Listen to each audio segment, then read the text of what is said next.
What are you doing here? Oh. He's trying to legislate house and home. House and home.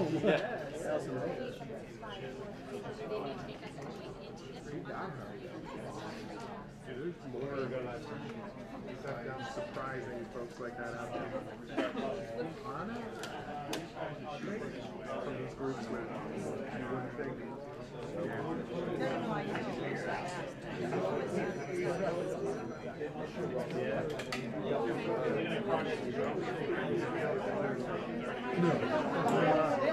Hey, Phil.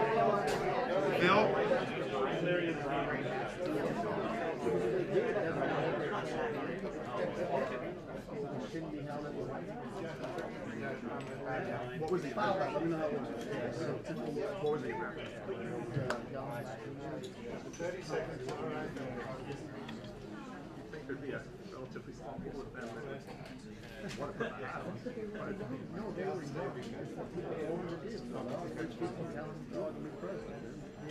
He goes, yeah, he goes,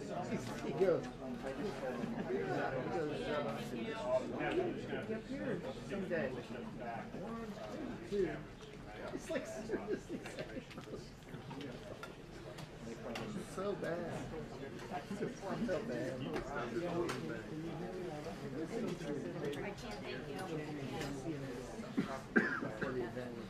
I asked my guy In Arizona? I asked my guy here. He said Well, consider the source, bro. You didn't see Mark, you got a little painting there on Instagram? I told him, and he goes, okay. Went back to typing. right? He's really This one took that element of things to the. well, that's what they are. You turn into illustration. No, this is a whole new level. Oh yeah, this is a new aesthetic. Oh no, this is a whole new thing.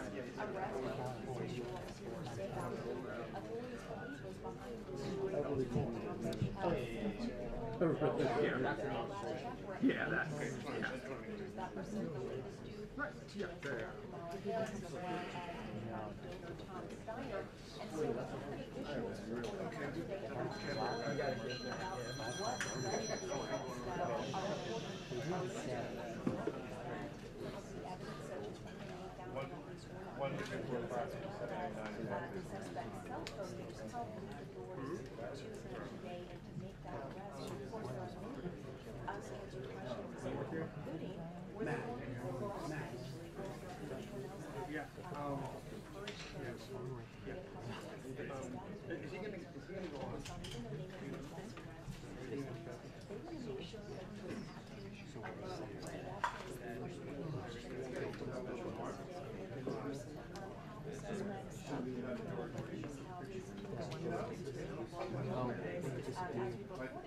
Yeah, going.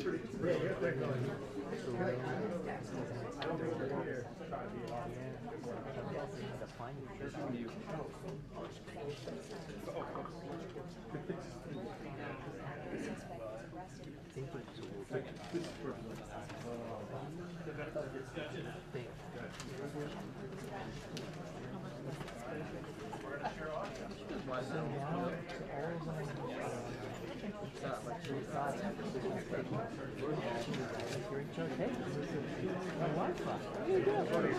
Use this time to analyze it does work. So all areas are in the research experience involving the markers up to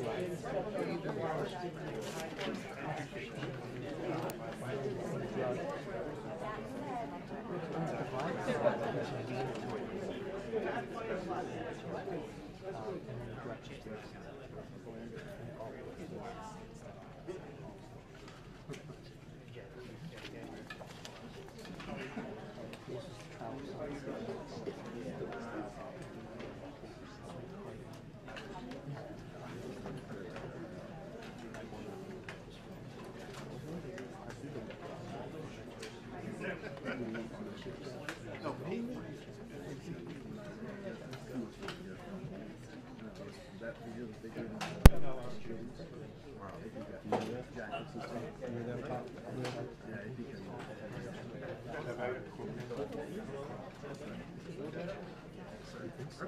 not even like that, right? The one thing I always just I always care because I'm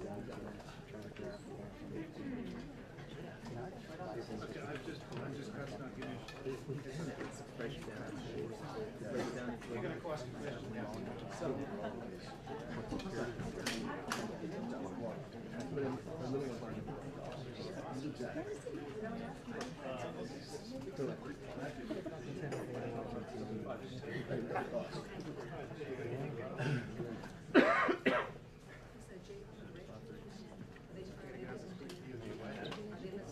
Actually good. Yeah.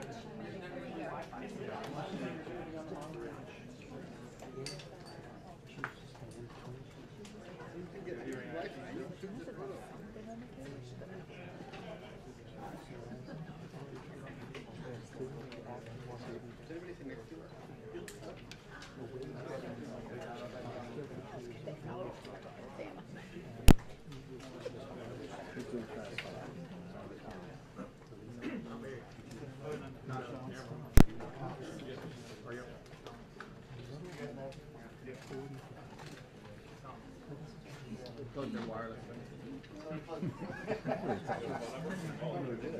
Change the batteries in.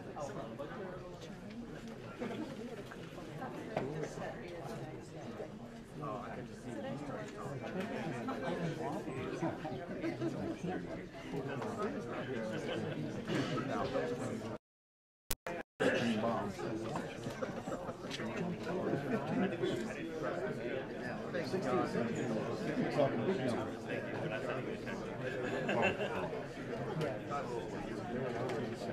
yeah, no, yeah.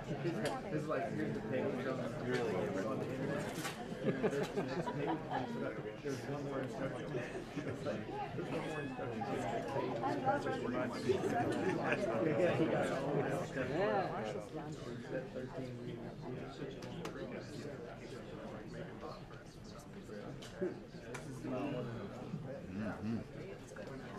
Y'all go tell your lights.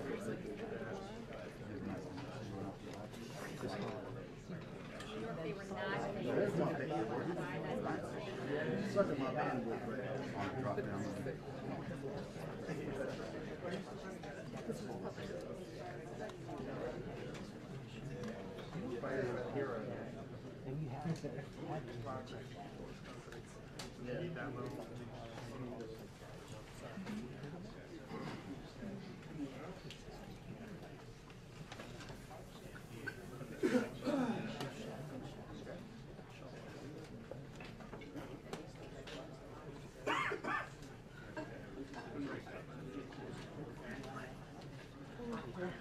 Hey, Travis.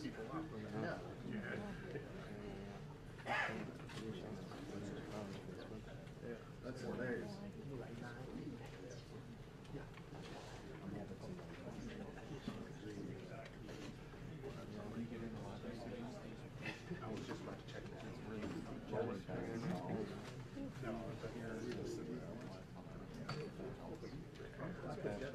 That's a 0, not an L. Cool. Kept dropping. I used Sprint.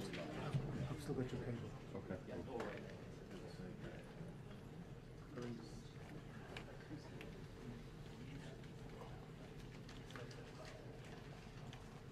Well, I think one of the important questions is what was the big break here?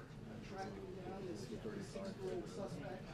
Of course, it happened this morning. He is under arrest, and you know, it's clear a who's who of the American justice system, the Attorney General, Police Chief, as well as FBI Director Chris Way, the Commissioner of the NYPD, James Green, and many others as they discuss this big case. Where were we?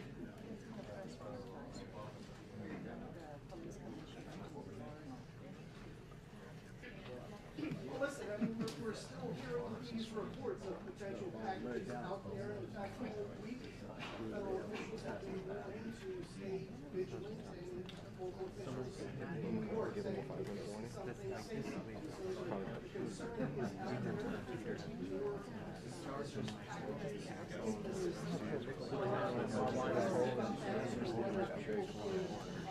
rest easy that all of the packages are going to come. That's the only answer question. Oh, he's 56 years old, we're told that he lives in the South Florida area. His various reports saying that he lives with his mother, someone who has spent times in the Gaza building. And then you saw that van that was taken into evidence from all of those images on the side of the van. Vice President Pence, Vice President Trump, and then mired in a swamp. And one of the images were down. You know, so that is another. Not the whole thing. No, I didn't even mention that. She just happened to be working through TV. She's retired. I think so. She said she decided to and Brian was telling me last night that he called his mom. So you know, he thought she'd be interested in what his dad used to work for. He used to work at the on the same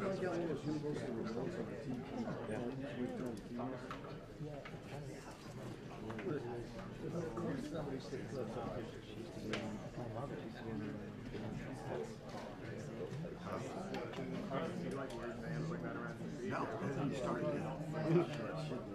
There's one on oh, was it the White House, one of the round tables?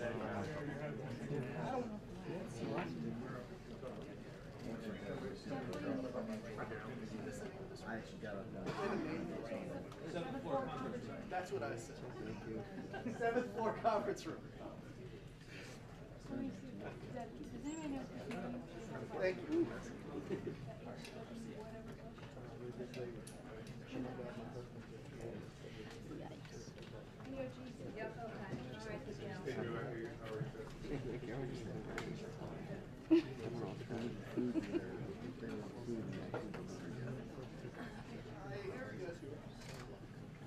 I saw the Twitter around.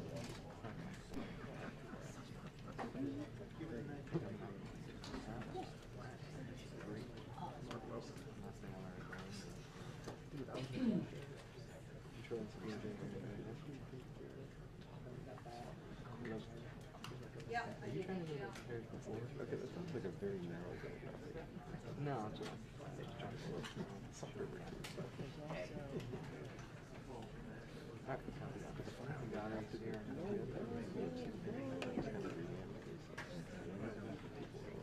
Good to go. Still moving into the One, two, three, four, five, six, seven, eight, nine.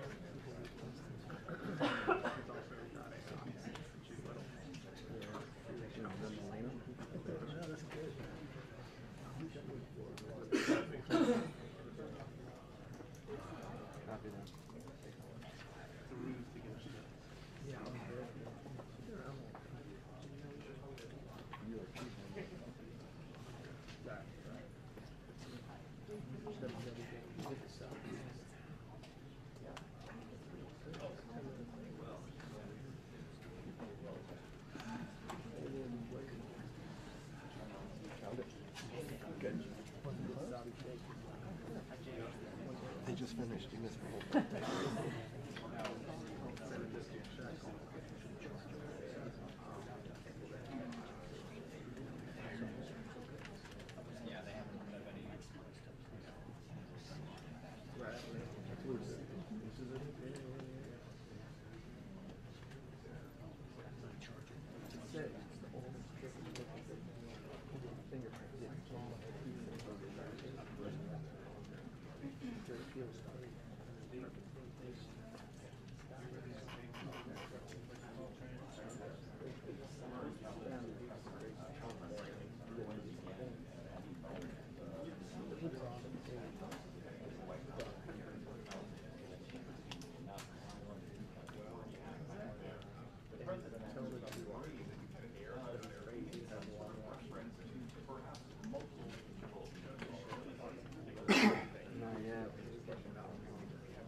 Not yet. I mean, originally I was told 45, but I worked like it's 2.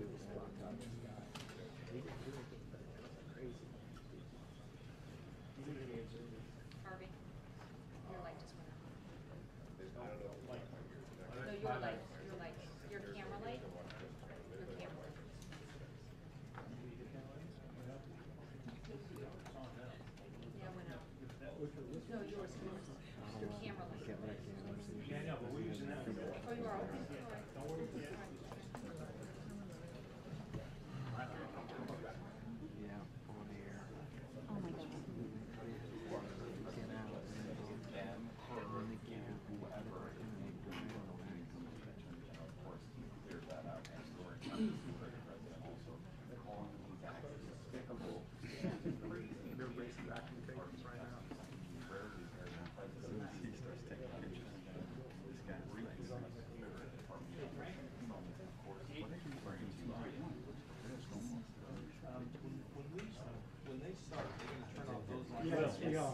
been told to. Okay, good. We'll be the one that stay around. This is on the one for you, and then after that.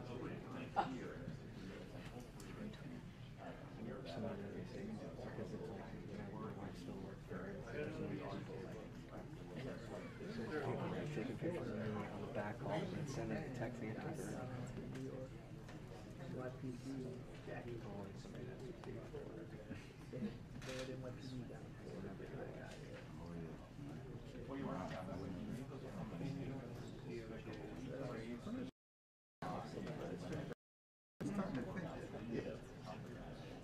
Public event this morning, the president was on message, but then later in the press conference, the president once again claimed that Well, dinner, we're just a few minutes away. We anticipate that some New York authorities will also be here for the press conference. That may be an indicator that a criminal prosecution would proceed in the New York jurisdiction.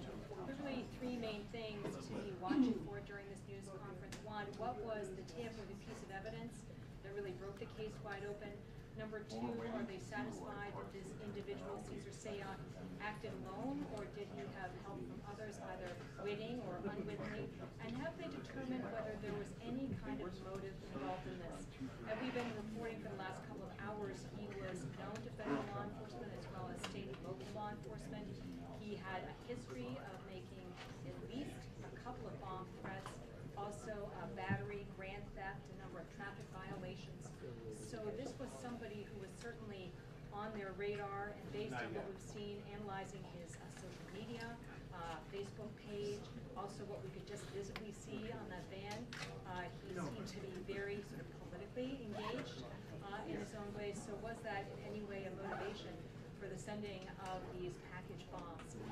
What we can tell you from our reporting is that the FBI has been working along with members of the Joint Terrorism Task Force very swiftly, very aggressively, and we've got really concrete evidence of that in 5 sealed warrants that were filed in the Southern District of Florida for what are called pen registers with a trace and a hold. Pen registers are used to identify the phone numbers of suspects calling and also receiving phone numbers on, whether it's a landline, a cell phone, or limited computer activity. And the trace and hold allows them to figure out where the individual was geographically. They can take that data, they can marry it up with what they know from the postal tracking on the devices to see if that person was in the right place at the right time to be responsible for that. So again, I'll be watching for those 3 key factors. What was the tip or the evidence that led to the big break? Number 2, are they satisfied that the individual acted alone, or are they looking for other suspects? And number 3, is there any indicator of a motivation in this point? And I guess if there is a fourth, whether they're satisfied that they've got their arms around all of these explosive devices, or whether more may be out their data. This is supposed to be over now. Yeah. You know. I got Friday.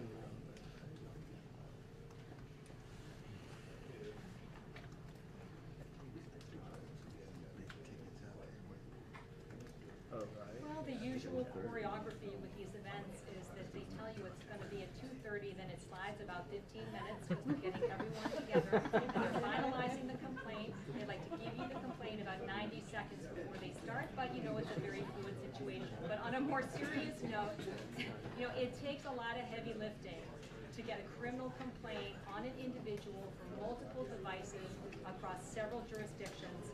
And they want to make sure everyone is on the same page for what's a very important announcement, not only for the Justice Department, but also for the FBI writ large, because this is the kind of case where they're able to really pull together, get on the same page, and have the full weight of the federal government and the U.S. intelligence community to bring a case like this to a quick, what appears to be a pretty quick resolution.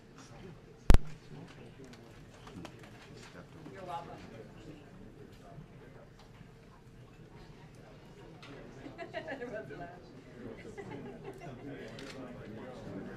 Maybe it'll be different. All right. Hello, this is your 2-minute warning. In addition to the people and the media advisory, we also have John Demers, the Assistant Attorney General for the National Security Division, standing in the back of the stage.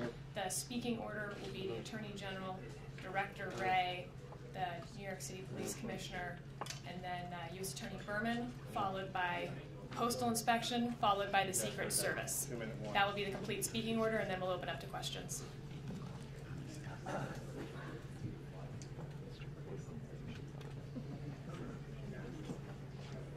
They didn't answer me.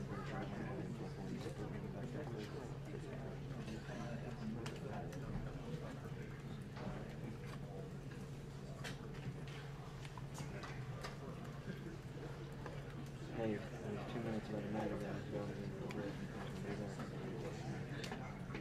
Okay, thanks.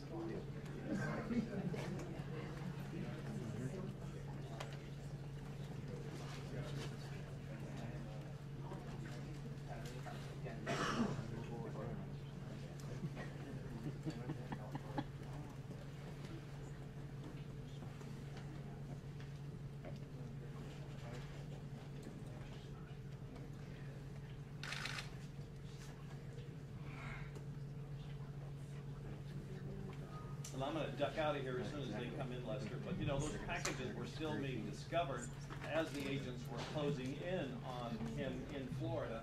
And I'm going to get out of the way because here they come, Lester.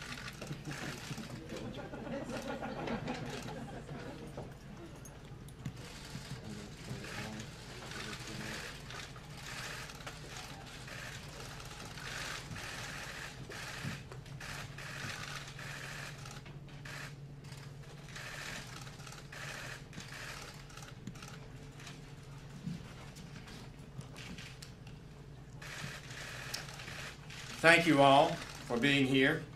Over the past week, more than a dozen suspicious packages have been sent through the United States Postal Service to a media outlet, a Hollywood actor, and at least 7 high-ranking current and former political leaders in the Democratic Party. This is utterly unacceptable. Political violence or the threat of violence is antithetical to our vigorous system of self-government. It is a threat to that respect for law and process that allows our people to accept legislation, elections, court rulings with which they do not agree. This is the central feature of our system of government. You advocate for your beliefs enthusiastically, but we peaceably and lawfully comply with the results. Please know that from the beginning, this investigative team has made this matter a top priority, focusing their great talents and expertise on neutralizing this threat. They have moved swiftly and professionally, using extraordinary technical expertise to apprehend the one alleged responsible. This is a demonstration of the skill, capability, and determination of our American law enforcement, the best in the world. So I am pleased to participate in this announcement that a suspect is in the custody of the FBI. I want to remind everyone that the defendant in this case, as in every case, is innocent until proven guilty. He has been charged today with 5 federal crimes, including interstate transportation of an explosive, illegal mailing of explosives, threats against former presidents and certain other persons, threatening interstate communications, and assaulting current and former federal officers. For these charges, the defendant faces up to 58 years in prison. These charges may change or expand as the investigation proceeds. This is a law and order administration.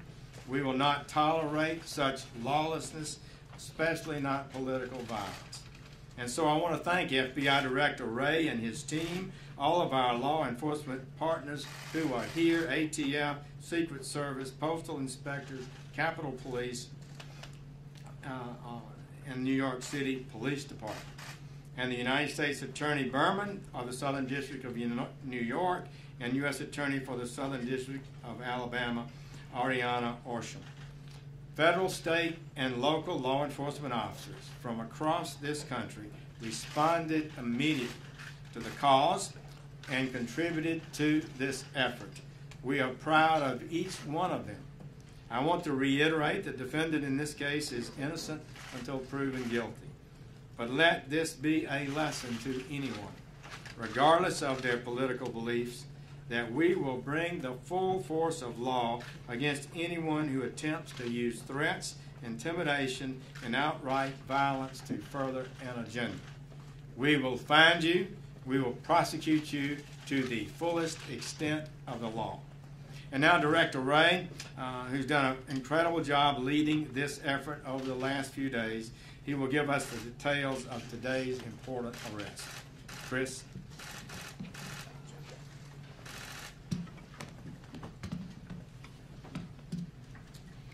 As the Attorney General has confirmed, we have arrested Cesar Sayoc in connection with this investigation. As our investigation is still ongoing, I may not be able to answer questions about his background or about his motive. What I can say is that this was a nationwide investigation of enormous scope and of the greatest importance. Our investigation ranged from New York to Delaware, to Maryland, to the District of Columbia, to Florida, to California.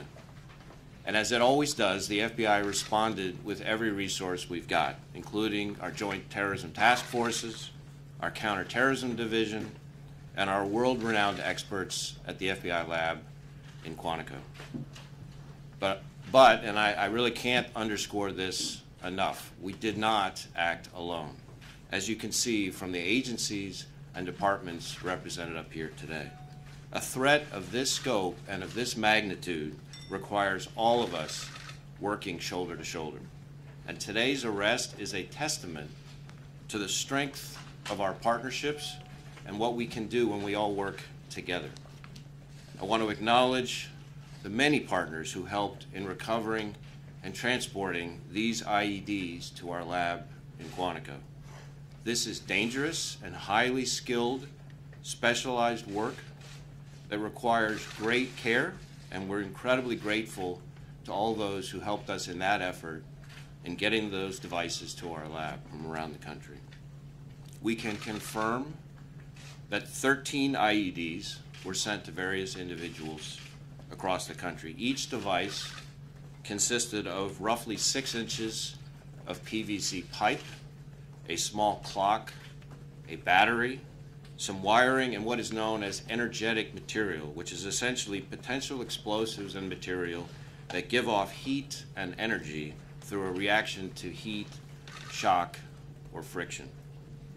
Though we're still analyzing the devices in our laboratory, these are not hoax devices. I want to focus for a moment on the amazing work of our folks at the FBI lab. Based on their initial analysis, they uncovered a latent fingerprint from one of the envelopes containing an IED that had been sent to Congresswoman Maxine Waters. We have confirmed this fingerprint is that of Cesar Sayoc. There is also a possible DNA connection between samples collected from pieces of 2 different IEDs mailed in separate envelopes and a sample previously collected from Sayoc in connection with an earlier arrest down in Florida. This is phenomenal work with the greatest pressure under an incredibly tight time frame. We see unbelievable work like this on TV and in Hollywood, but to see it up close in reality is something to behold.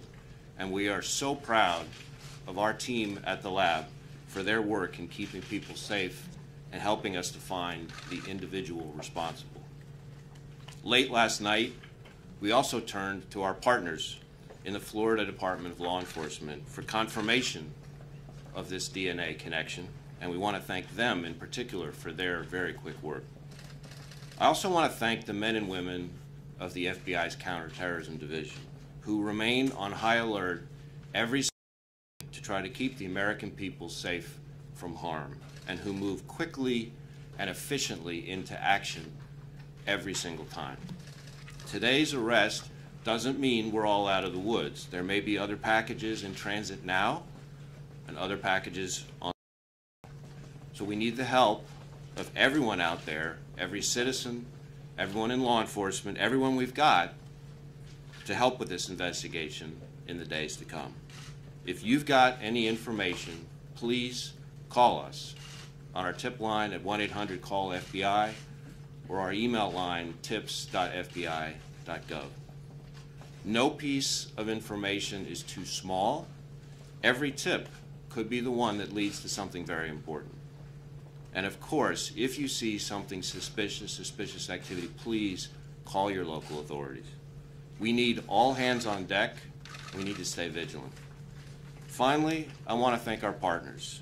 Too many to name from across the country because we cannot do this work alone. Everyone up here today understands that, and we take that to heart every single day as we do the hard work together of protecting 325 million Americans. Now I'd like to turn the podium over to Commissioner O'Neill from the NYPD.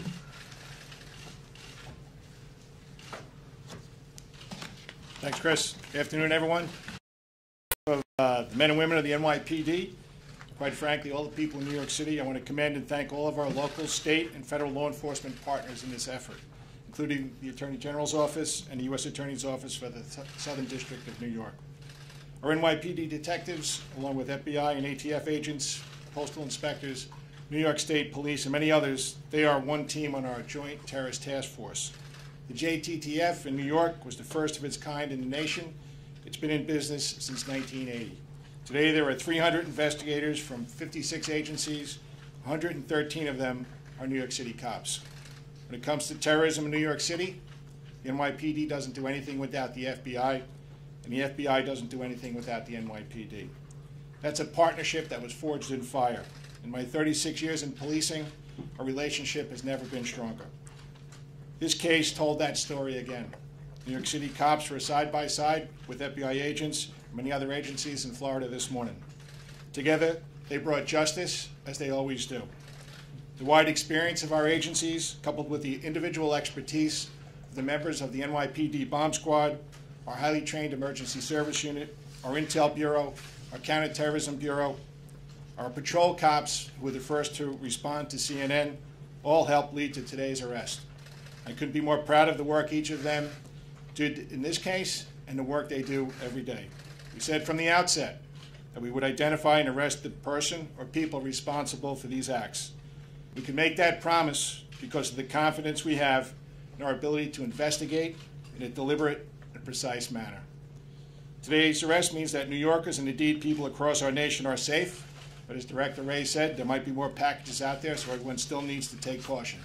And if you see something out there, call 911, and in New York City we have a number also, 1-888-NYC-SAFE.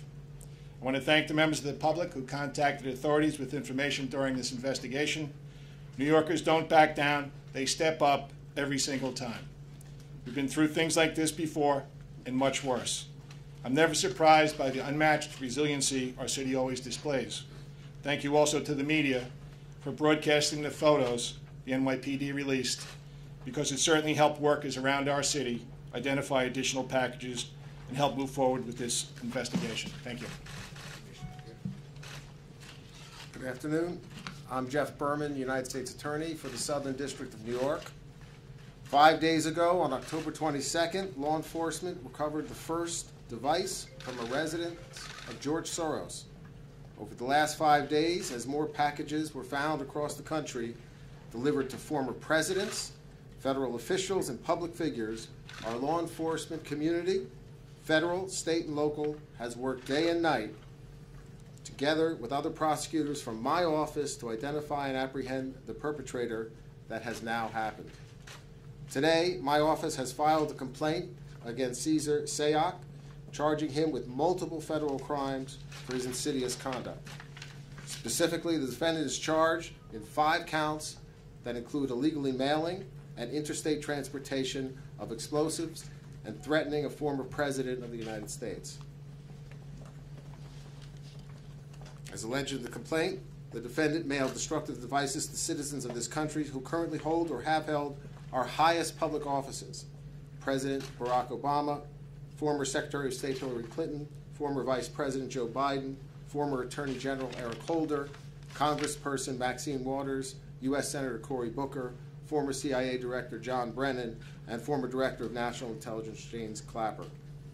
The defendant's conduct as charged is cowardly and reprehensible and totally anathema to our democracy. And now the defendant faces a potential total of 58 years in prison. This is an ongoing and active investigation. We will not rest until these crimes are fully investigated and the defendant or defendants are brought to justice.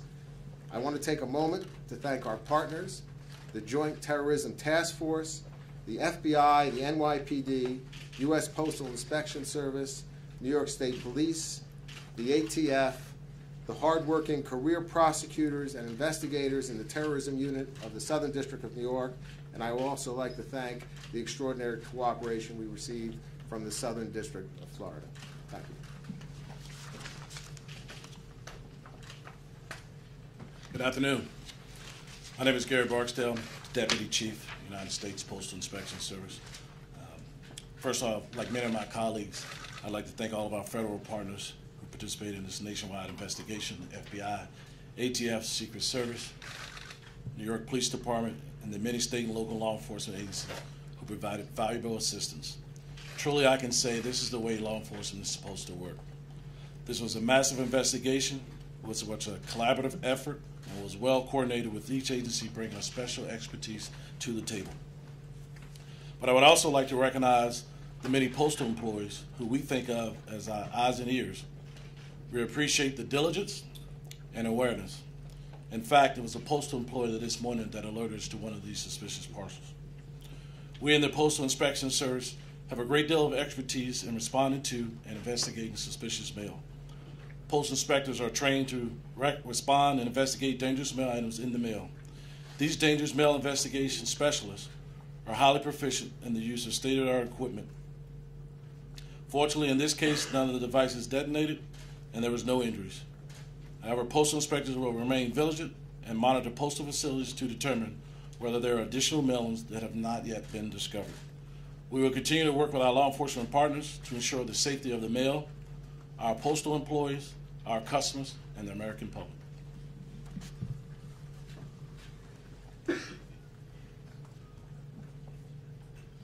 Good afternoon. Tex Ellis, the Secret Service Director.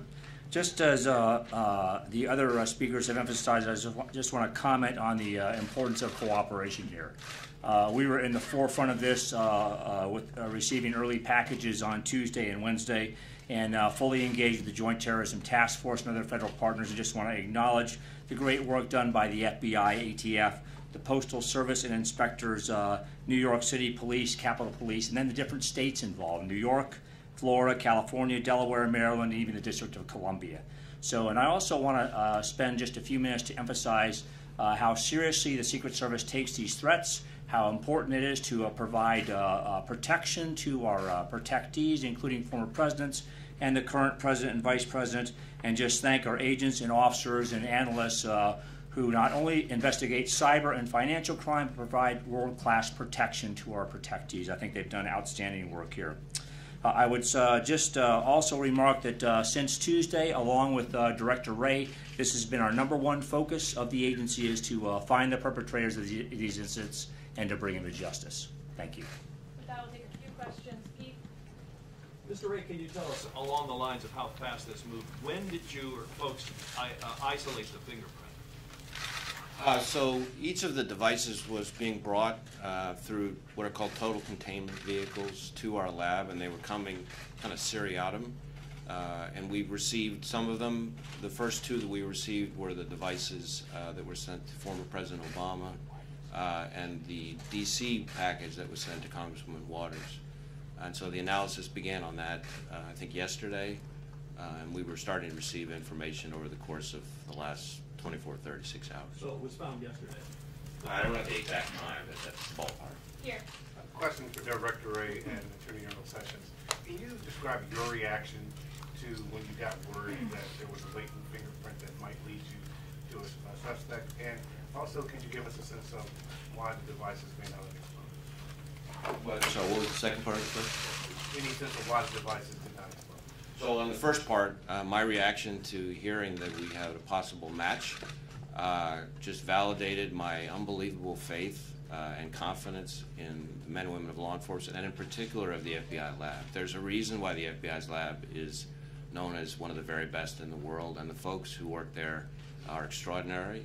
And once I knew that they had a print, I was pretty confident that we'd be able to find the right person. As far as the devices themselves, it's important to say, as is in the complaint, that even if the devices, and we're still trying to determine whether or not they were functional, as they say, so we're doing all kinds of analysis on that to make a definitive determination, but they did contain energetic material, which, if subjected to the right combination of heat or shock or friction, could be dangerous to the public, and the public should treat any device like that as important.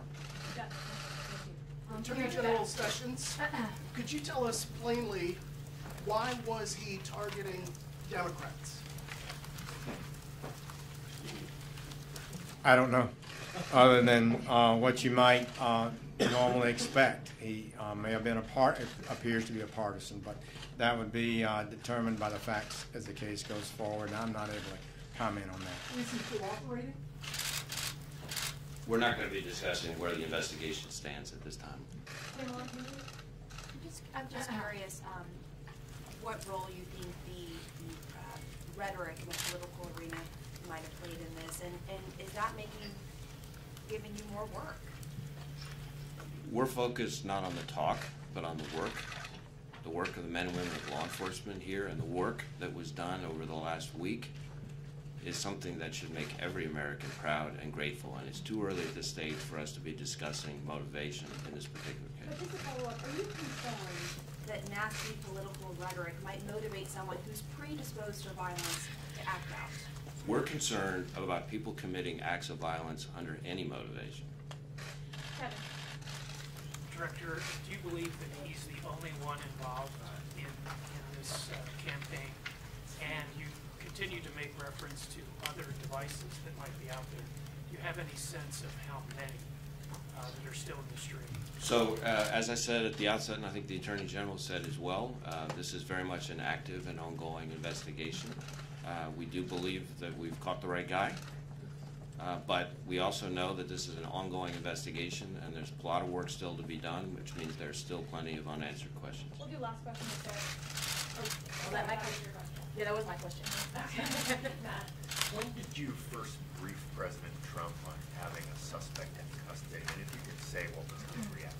I'm not going to get into our discussions with the President. I will say that I received a very nice congratulatory call from the President shortly before heading over here, and saw his remarks that he made at the White House. And I think he, like every American, is and should be proud of the unbelievable work that was done not just by the FBI, but by all of our law enforcement partners across multiple states in this. I think Commissioner O'Neill said it well. The partnerships that exist in the law enforcement profession right now in this country are extraordinary, are better than they've ever been, and it's exactly what the doctor ordered for this country at this time.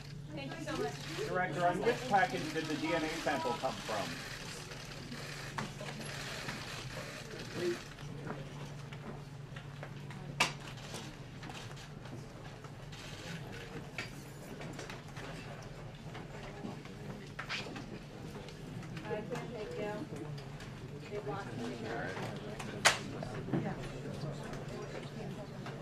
Never asked that last question.